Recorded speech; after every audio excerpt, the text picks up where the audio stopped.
Hey everybody and welcome to the Strangeplay news recap for Sunday the 29th of July. I'm Rick. I'm Simon. And to start off with, we've got some loot box news because we haven't spoke about those for a while. I know. It's a story that refuses to go away, but we've got to cover it because it's important. Yeah, we do. And we're professional. Yeah, my mum said so. I could have said your mum, but that'd have been distasteful. Okay, coming hot off the heels of the recent news that CSGO completely blocked the ability to open loot boxes in both Belgian and Dutch versions, Valve has made another change to its extremely popular Defence of the Ancients 2. So back in June, the Dutch Gaming Authority forced Valve's hand by declaring that the loot boxes were gambling. And because they were gambling, they weren't compliant with Dutch law in regards to gambling legislation. As a result, these games tripped over the laws and they had the loot box mechanic suspended. Sounds good, right? Yeah, they would have lost a lot of money as well. Yeah, easily.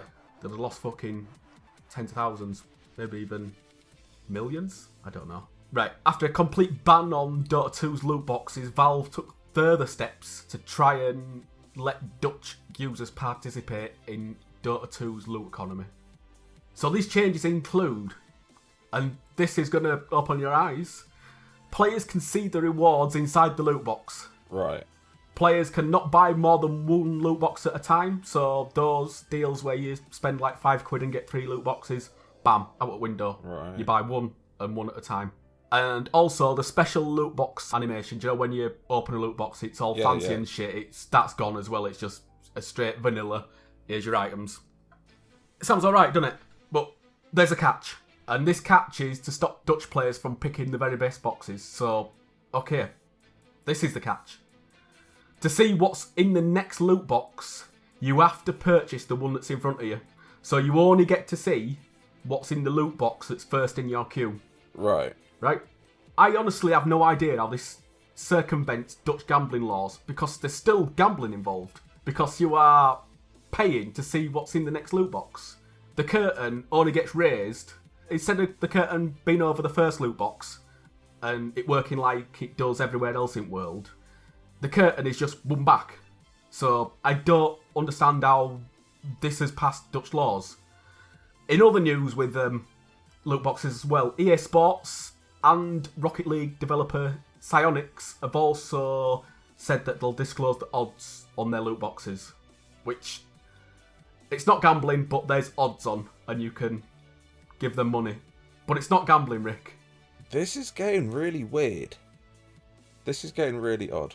Right, suspending loot boxes and stuff, fair enough if it's against gambling laws.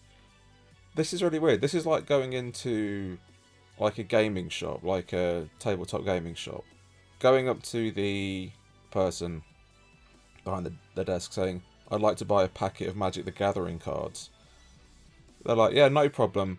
Pick up the packet for you, open it, lay the cards on the table, and then go, is this good enough? yeah, is this what you want to buy? And then if you're like, no, can I get a different one? They're like, no, you need to buy this one first. Yeah, we won't let you buy it. Yeah. I just don't understand why. It's a pretty weird way of circumventing the law, I think. They've tried to find a loophole, and this is their way of doing it. And they just don't want to admit. They don't want to admit that these things are the gambling. And it don't matter which way you sugarcoat it, or whichever way you frame it, or try and present it, it's gambling. If you can pay real money, it's gambling. Now, in a way, I can see where they're coming from, because this transaction isn't gambling. You're still going to get the need to see what's coming next, like the people with that problem are. And some people, they're not going to be bothered. They're going to go, yeah, I'll get this one. Yeah, I'll get the next one. Just keep going until they get something that they want. But I do think that this way is going to put off a lot of people.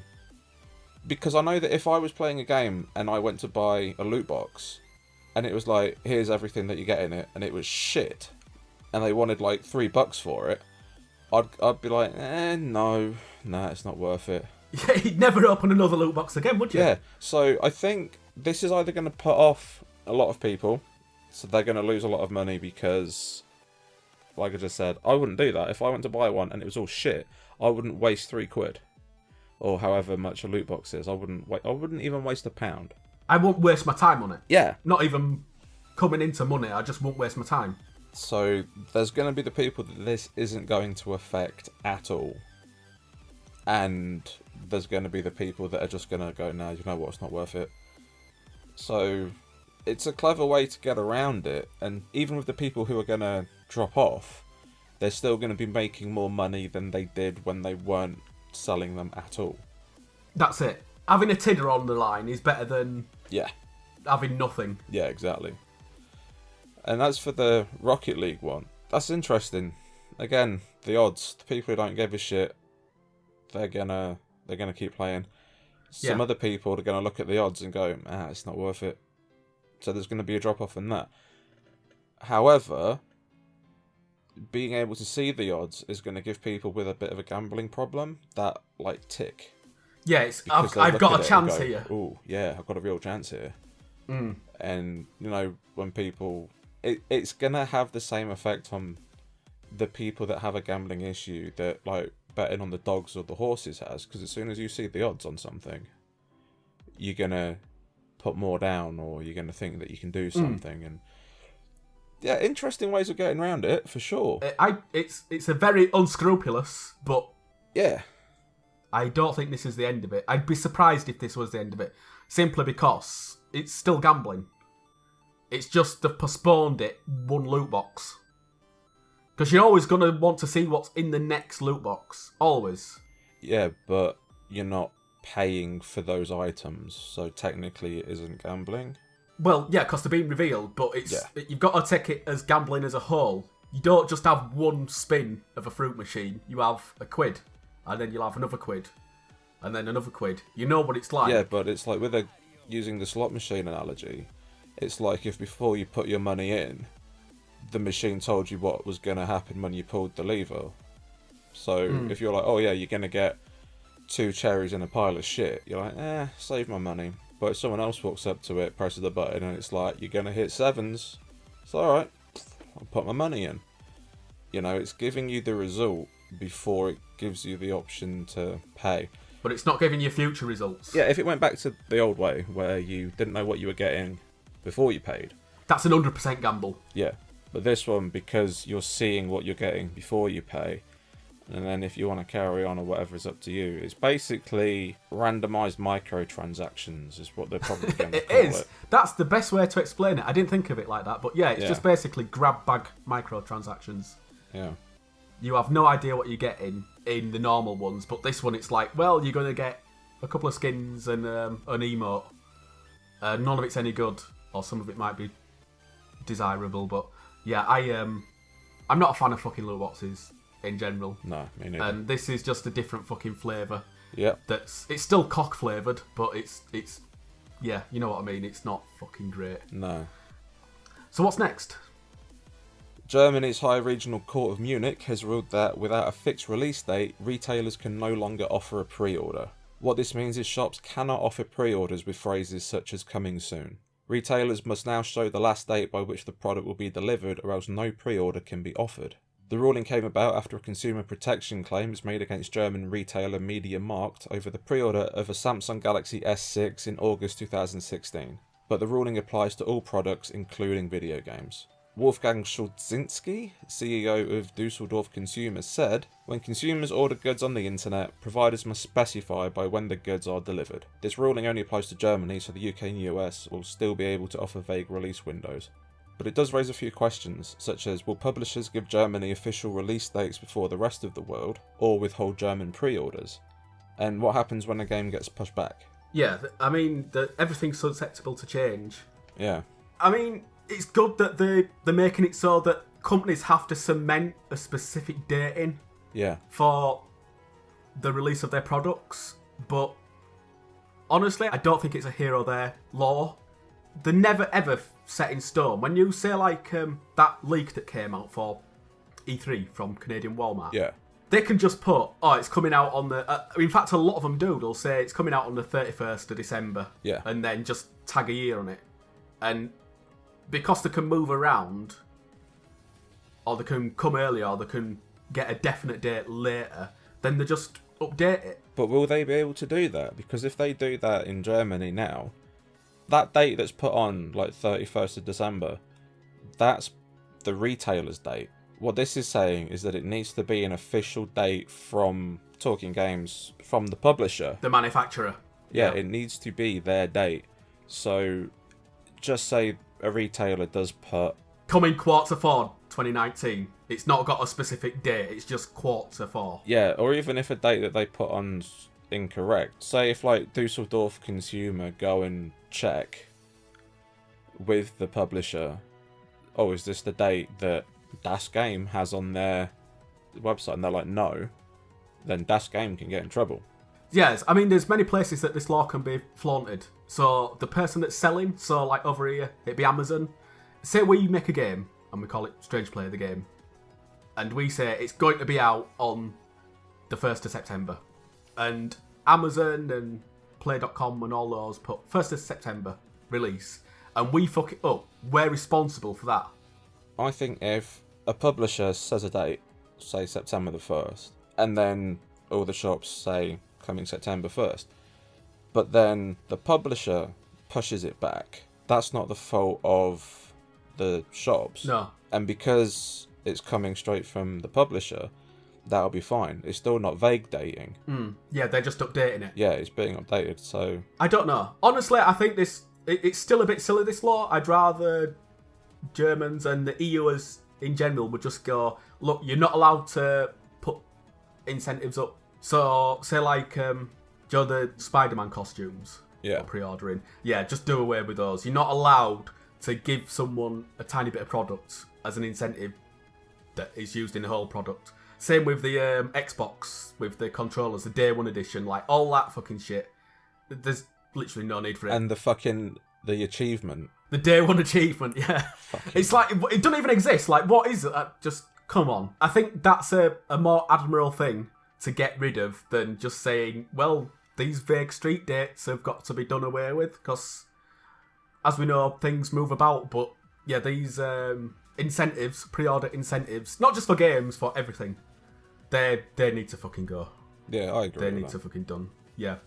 Come on, Germany. We know you can do it. We believe in you. What's next? Okay, we've got an interesting story from Eurogamer. Childcare.co.uk surveyed more than 2,000 parents of children aged between 5 and 16 in the UK and found that more than half of them let them play video games with an 18 certificate without supervision or knowledge of the game beforehand. So they're just like, there you go, little Timmy, there's Grand Theft Auto. Fuck off and leave me alone. She said, let game babysit you because I'm fucking done with you. I never wanted you anyway. Yeah. What's interesting is, according to the childcare.co.uk survey, only 18% of those asked said they would let 10 to 14-year-olds watch an 18-plus movie, which is a weird double standard when you think about it. Yeah. 86% admitted they don't follow age restrictions on video games, whereas 23% said they didn't follow age restrictions on films. 43% of parents had seen a negative change in their child's behaviour since playing games aimed at adults. I'd like to know what these behavioural changes would be. Around 25% said their kids now understand and use negative or offensive language since playing these games. Right, okay, this is nonsense. When I was a kid, there wasn't a lot of offensive language in video games. And do you know what we used to call each other? Dickheads, bastards. Yeah. We used to tell each other to fuck off. Because that's what kids do. 72% of respondents were mothers. 34% of those surveyed said their children spent 4 hours or more a day playing video games. Again, that's your parenting. It's not the fucking kids. It's like they spend fucking 2 or 3 hours eating ice cream if you let them to. It's to be a fucking parent. The thing that makes you laugh about that as well is kid comes home from school around 4, plays video games for 4 hours, 8, dinner, stuff. When's doing homework? What time's this kid going to bed? No. Absolute bullshit. It's just shitty parenting. What is interesting is the boy-girl split with 53% boys and 47% girls. So lassies are playing games that are unintended for them as well, which is my uncle's kids. Going back to when Grand Theft Auto San Andreas was out, I let them play. Yeah. Watching the lad play compared to the last play was like watching 2 completely different games. He was shooting the place up. He was getting quite aggressive in real life. He was swearing, dropping N-bombs as well. It's your typical, this is what games do to a person. Yeah. When she played it, she followed all the traffic signs. She'd only use the car that were given to you. She wasn't really interested in doing the mission. She just used it as a driving simulator, driving around. And it was really interesting to see that the psychology behind the personalities actually playing the game. Yeah, I don't think that's got anything to do with gender. That might just be that he was a little arsehole. Also, he had autism as well, so that might have something to pull into it as well. But yeah, to see that first hand, it was really interesting because it were like, I don't want him anywhere fucking near this anymore. Yeah.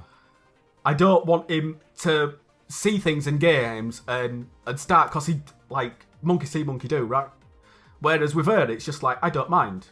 And again, further down the line, going back about 6 years now, my ex had a son and we played Gears of War together.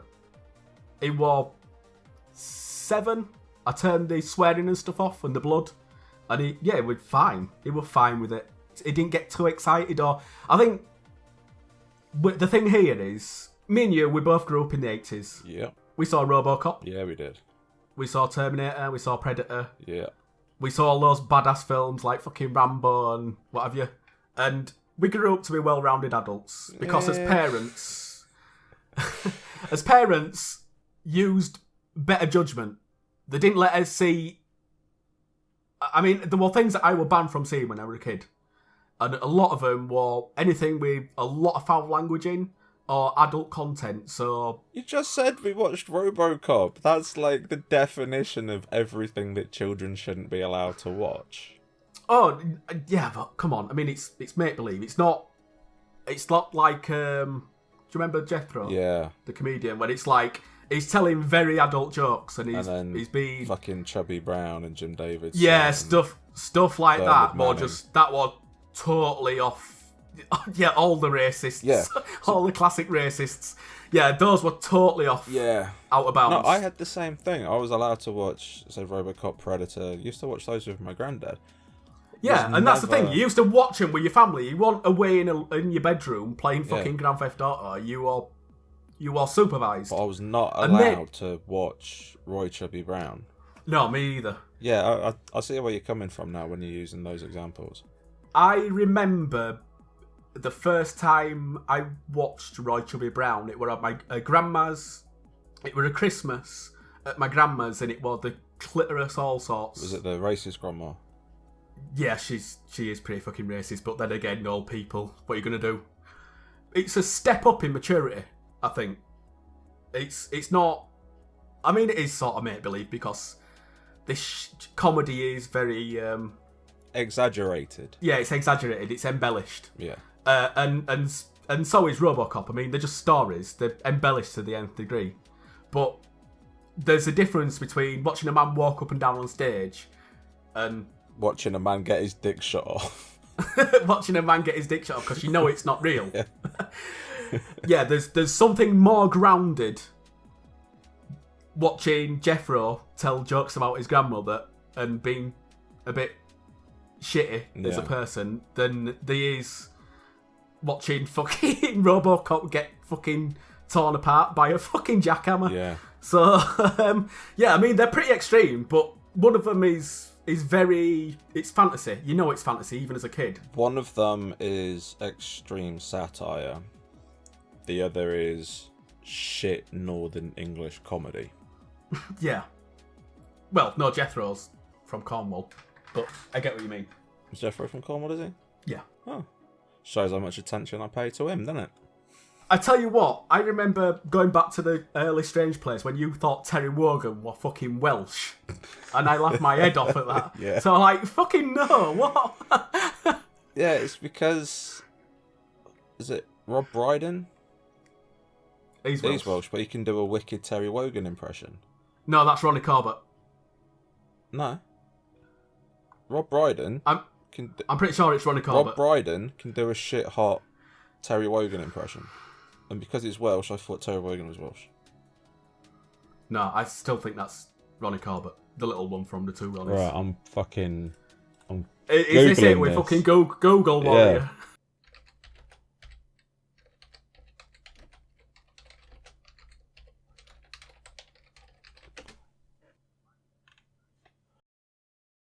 Right, you might be right then. Fuck, it doesn't matter. I'm cutting all this out anyway.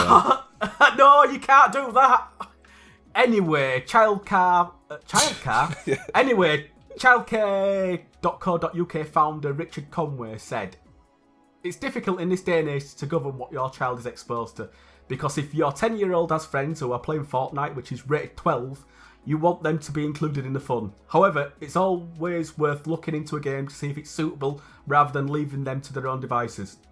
What is interesting is that the majority of parents follow age ratings on films, but when it comes to video games, they aren't maybe as strict. It's important to remember how impressionable children are. If they see behaviour or language in a video game or movie, then they may mimic it." I sort of agree with him. Yeah, it's down to parent discretion. Yeah. If you know what the kid's going to do and how they're going to react to it, not every kid's the same. No. So some of them are going to fucking try and... Oh, man, I mean, you know when you were well, maybe not when you were a kid.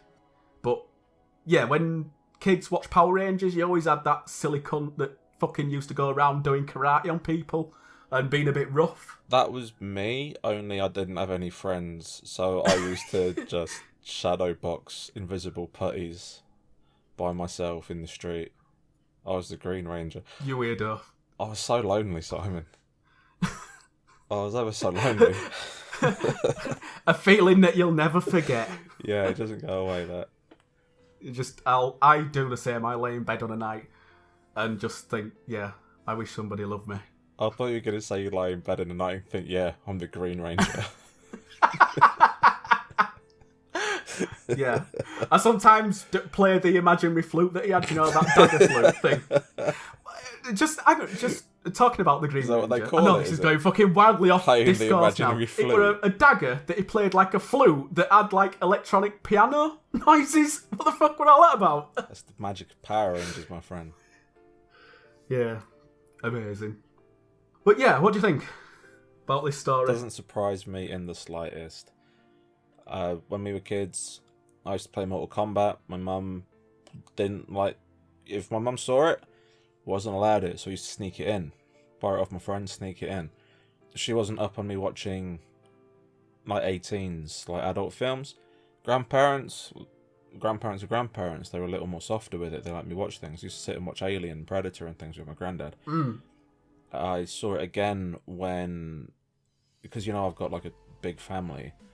My two younger brothers, they both have Xboxes, both play COD. They've been playing Call of Duty since they were 9. Stab him, Dad! Exactly. That was Yeah. Tyler. Tyler was fucking great at that game. That's Yeah. not a kid's game. I think it's like, I mean, you've got to realise that some things are just complete fantasy. Yeah. And some kids can differentiate between what's fantasy, they're never going to do it in real life, and some kids just clearly can't. Another anecdotal story. Do you remember when you used to get games? You used to get like PlayStation Magazine, and there used to be those places where you could buy games where there'd just be fucking huge lists in like size fucking 2 font. Yeah. Because there were so many games on it. And I got my dad to buy me Grand Theft Auto, the original Grand Theft Auto. Bear in mind I were about 13 or 14 at this time. And he wasn't best pleased. And he'd heard horror stories from his workmates saying, oh yeah, like I killed a dude and then stole ambulance and run over some Hare Krishnas. Yeah. But I think he sort of realised it were like, well, he's either gonna sneak out and play it at other friend's house, or he can do it under this roof and I can keep an eye on him. Yeah, do it supervised. And it's like, I know this is another like taboo subject, but it's like letting kids drink. It's like, if you just fucking stop kids drinking, they're just gonna go to a fucking park and do it. If you let them do it under your roof and control it and say, right, okay, that's enough. You've had half a pint or whatever. I was going to say, when I moved in with my dad when I was 12, he said, if I want to drink, I can drink, just as long as I know about it. Yeah. I've always been, and the thing is, I am teetotal now. I don't have any drink problems or anything like that. And you look at my friends who had fucking super strict parents, And they're like, no drinking until you're 18. Yeah, and they don't know how to moderate themselves. They go out and fucking get absolutely blathered. Yeah. So I think it all comes down to parenting the child to the best of the child's sensibilities. Yeah, totally. So there you go, Richard Conway. I hope you're not too fucking disappointed in me. But I'll do what's right by my kids, if I ever have them. Fucking hell, that were a long fucking chatter. What's up next? Nintendo has filed a lawsuit against two big ROM sites seeking up to $100 million in damages. Nintendo believe that websites Love ROMs and Love Retro are operated by the same owner, Jacob Matthias, and has filed a suit with a federal court in Arizona over what it believes is copyright and trademark infringement. TorrentFreak.com was able to obtain a 27-page PDF of the lawsuit that details how Jacob Matthias and his Arizona company, Matthias Designs LLC, offer access to a wide variety of ROMs, including many Nintendo games. The complaint reads, "The Love ROMs and Love Retro websites are among the most open and notorious online hubs for pirated games. Through the Love ROMs and Love Retro websites, defendants reproduce, distribute, publicly perform, and display a staggering number of unauthorized copies of Nintendo's video games, all without Nintendo's permission. The Love ROMs website alone receives 17 million visitors each month. Such visitors are drawn to the website by the widespread availability of free, unauthorized copies of Nintendo's video games and other highly valuable intellectual property. The resulting popularity of defendants' Love ROMs and Love Retro websites has allowed defendants to reap substantial ill-gotten gains, including through donations and the sale of advertising on the Love ROMs and Love Retro websites." Nintendo highlight apparent commercial infringement several times throughout the complaint, and note that in addition to the copyrighted claims, the sites in question also distribute proprietary BIOS software for Nintendo systems while using trademark logos and characters. Nintendo essentially view the two sites as professional operations that make money off their products and intellectual property. The complaint also reads, "Defendants are not casual gamers, but are instead sophisticated parties with extensive knowledge of Nintendo's intellectual property and the video game industry more generally." The TLDR of which reads as, "They know what they were doing and they should have known better." Nintendo are also listing a count of unfair competition and are hoping to use the lawsuit to shut down both websites. Nintendo is asking for $150,000 in damages per infringing Nintendo game,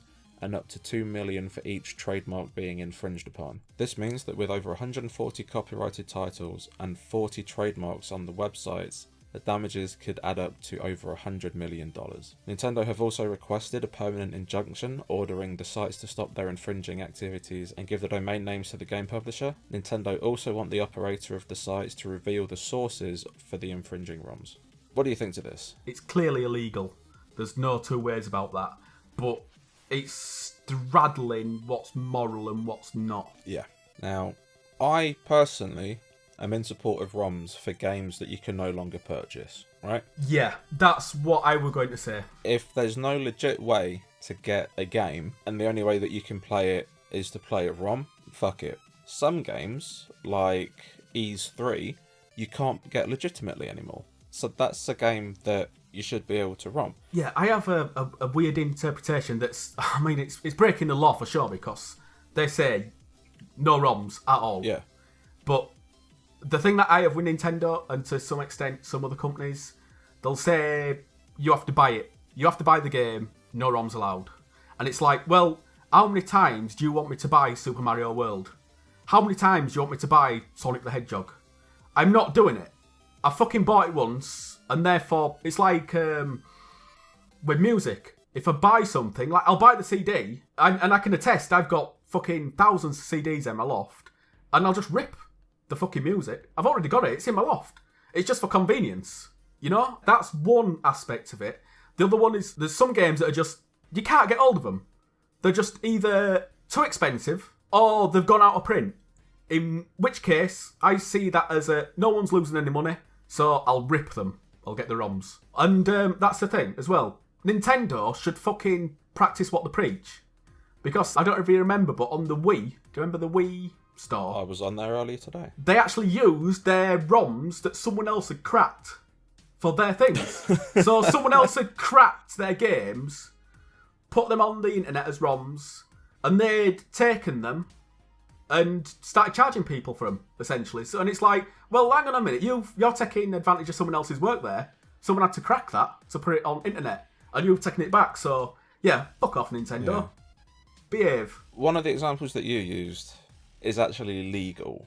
You know, you said that you got the CD, but it's in the attic, so you rip it. Copying the music, yeah. As a backup. If you own the physical version of the game that you have a ROM for, that's fine. Because you own the thing. What you have, the ROM is then legally, technically, a backup. Where the grey area is that distribution of it is illegal. I'm not going to distribute, though. It's just for my own personal use. Yeah, that's fine. You can have that.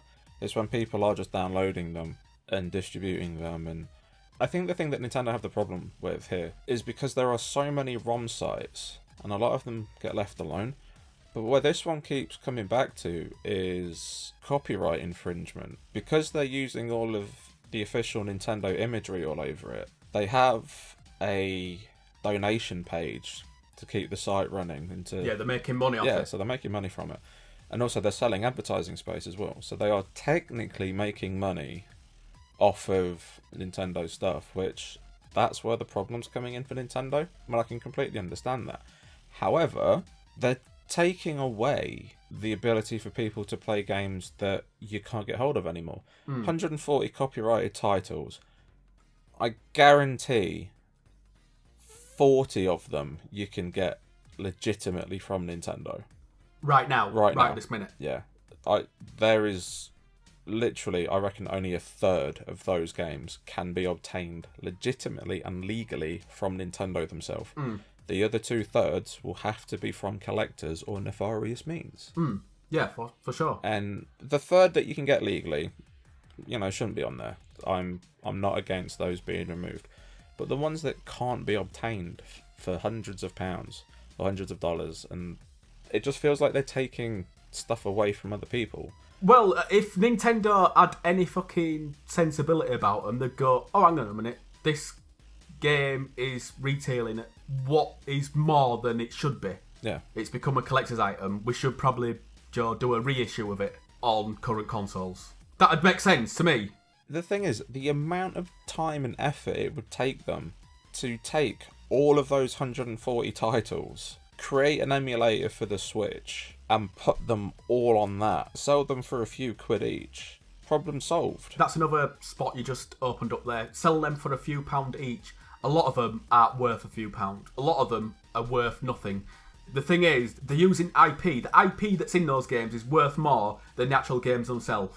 Yeah, but it's got nothing to do with how much a game's worth. Like, someone sat and made that game. I'm not about hacks and shit like that. I'm on about, legitimate games that appeared on Nintendo consoles. Someone sat down, made those games. Even the bad games are worth paying for because they weren't created for free. The time and money, although not a lot, people are still going to need to get paid to create an emulator for the Switch. They're going to need to pay a team to convert these games and stuff to put there. When you're buying a game digitally, you're not paying for it because it's a collector's game. Buying a game digitally, I've got Earthbound twice. That means fuck all, because I don't own the SNES version. I don't own the cardboard version. I can't, as a collector, say I own the physical version. Yeah, I can't say I own Earthbound in my collection, because I don't. Because I own the digital version of it. You can't show off a digital version of a game. So, yeah, a couple of quid each. For SNES games, £2 or £3. NES games, NES games, £2 or £3. SNES games, £5. Something like that. It's offering the games that people are downloading illegally. It's offering those people a chance to buy them legally. Look at Napster. People were downloading music illegally and it was fucking crazy. Then along comes iTunes and offers the same service, but you can buy them legally for 99p per song or something like that. Napster's dead now. Because as soon as you offer someone a legitimate way to download something or buy something that they're obtaining illegally for a reasonable price, people will jump ship. People will stop doing the illegal thing. So as soon as you get given the opportunity to do the right thing, you're like, yeah, fuck it. I will pay £2 because I feel like playing Zelda on the NES, but I can't be asked to go into the attic and set my NES up. Yeah, I think another avenue that they could take for this is, say, okay, anything that we have not supported So obviously Mario and stuff, they're still supporting. You can still buy those games, even the really, really old ones. But the ones that are not supporting and they're unlikely to support, just say, okay, we still own the IP for that, but that game is now public domain. Do you know the code for it? Have at it. Do you know like they did with the old Command and Conquers? It's just basically freeware. And just say, hey, go on, have at it. We'll legalise it for these versions of these games. That's basically what Sega did. Yeah, last year when they released all of their ROMs on Steam for free. I think that's a really good way about it, because it's saying, come and play our back catalogue, and if you're interested, we've got more. Come and buy a Switch. And, you know, carry on playing these games as they evolved into, with more current day mechanics and stuff. Yeah. Now I could sit and talk about the morality versus the legality of ROMs all night, but we've been going on for a very long time. So that's where I'm going to leave it for this week's news recap. If you'd like to talk to us about any of the stories we mentioned, then please feel free to leave a comment below or talk to us over at Twitter at StrangePlayUK, or join our Facebook group at facebook.com/StrangePlayUK. Or you can join our Discord. You can find the invite link in the description. Also, if you like this video or like what we do on the channel, feel free to give us a like and subscribe. We really do appreciate it. But until next week, thank you very much for watching, and we will see you then. Bye-bye.